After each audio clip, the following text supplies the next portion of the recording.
चलिए फ्रेंड्स, तो आज हम शुरू करते हैं एक नया चैप्टर दैट इज ट्रिग्नोमेट्री। अगर हम बात करें कि ट्रिग्नोमेट्री है क्या, ट्रिग्नोमेट्री का यूज कहाँ होता है, तो ट्रिग्नोमेट्री का यूज होता है अगर मान के चल लीजिए आपके सामने कोई टावर है, आप यहाँ पर खड़े हो और आपके सामने कोई टावर है जिसकी आपको निकालनी है हाइट कि ये टावर हो कितना ऊंचा सकता है, तो उसके लिए हमारी यूज आती है ट्रिग्नोमेट्री। और ट्रिग्नोमेट्री इसमें बेनिफिट कैसे देती है, तो यहाँ पर मान के चलिए अगर मुझे इसकी हाइट निकालनी है कि भाई इस टावर की हाइट है कितनी, तो सबसे पहले हम ये देखेंगे कि इस टावर से हम कितने डिस्टेंस के ऊपर खड़े हैं। अब मान के चल लीजिए कि हम कहते हैं कि हम x डिस्टेंस पे इस टावर से हम खड़े हैं। अब उसके बाद अब हमारी मान के चल लीजिए कि हाइट जो है वो something y centimetre y metre की हमारी हाइट है।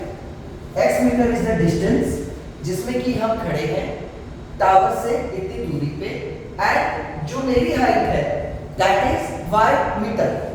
तो अब y मीटर की मेरी हाइट है, तो अब इसकी टोटल हाइट अगर हम मान के चल लेते हैं कि इस टावर की टोटल हाइट है h, that is h metre.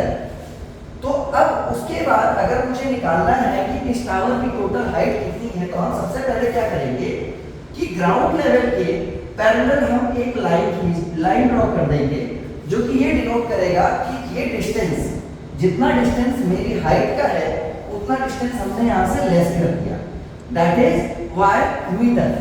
तो अब ना जो डिस्टेंस हम प्रेजेंटली जो हम निकाल पाएंगे that is what the distance is h minus y metre, ये डिस्टेंस हम निकालेंगे।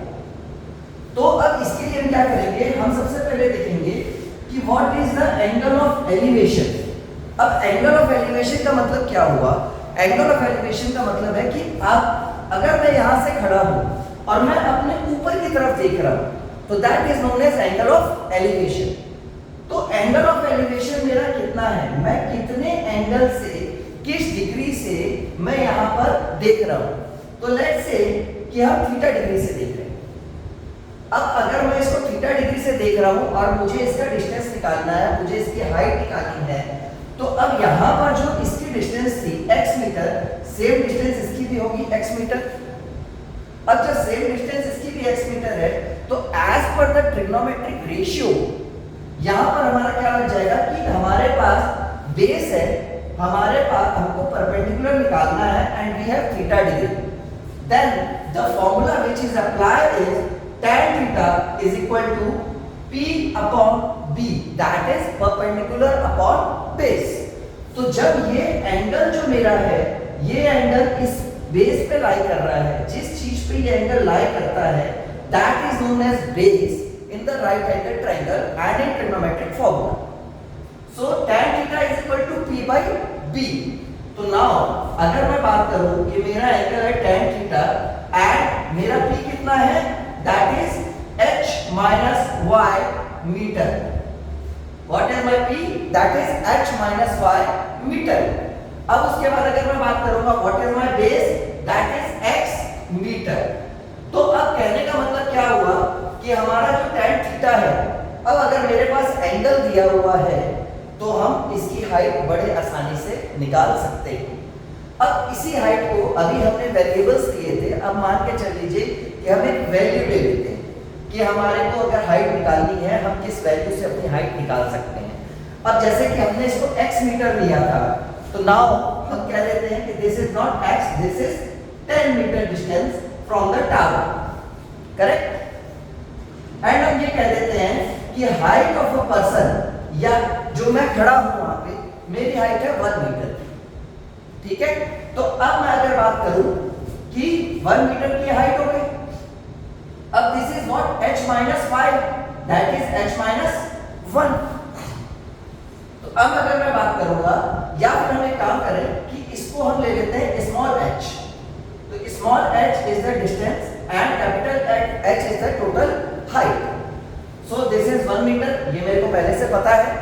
अब अगर मैं यहाँ पर h डिस्टेंस अगर मैं निकालता हूं और angle of elevation, let's say our angle of elevation is 60 degree, angle of elevation is 60 degree. So now if you will put in this formula, तो अगर मैं इसमें पुट करता हूं तो that is tan 60 is equal to P by B. What is P? P है हमारा h metre and what is B? That is 10 metre. अब tan 60 की जो वैल्यू होती है दैट इज √3. तो √3 जब मेरी tan 60 की वैल्यू है तो it means √3 is equal to h upon 10. So h is equal to 10√3. ये मेरी हाइट निकल गई, जिसमें से कि अभी मैंने जो मेरी हाइट है वो मैंने मेजर नहीं करी है, मैंने सिर्फ और सिर्फ टावर की हाइट मेजर करी है माइनस जो मेरी हाइट है. तो now the total height that is capital H, the total height of the star is equal to h plus 1 that is 10√3 plus 1 metre. तो ये तरीका है कि अगर आपको ट्रिग्नोमेट्री का यूज करके किसी भी चीज की हाइट निकालनी हो, या दो चीज के बीच का, दो टावर्स है या एक कैनाल है जिसके बीच की विड्थ आपको निकालनी हो, तो आप इस फॉर्मूले से बड़े आराम से निकाल सकते हैं. और बाकी और भी बहुत सी चीजें हैं, और भी बहुत से न्यूमेरिकल्स हैं, और भी बहुत से क्वेश्चंस हैं जो हम आगे के सेशन में करेंगे. पर session we will do 1 or 2 questions और 1 or 2 टॉपिक्स. सो मैं नेक्स्ट सेशन में आपसे मिलूंगा. उसके बाद फिर हम बाकी नेक्स्ट ट्रिग्नोमेट्री के और डेप्थ में जाके जो कुछ फॉर्मूलेज हैं उनको हम कैसे बना सकते हैं, उनको हम कैसे प्रूफ कर सकते हैं, हम वो सारे फॉर्मूले यूज करना शुरू करेंगे. Thank you very much.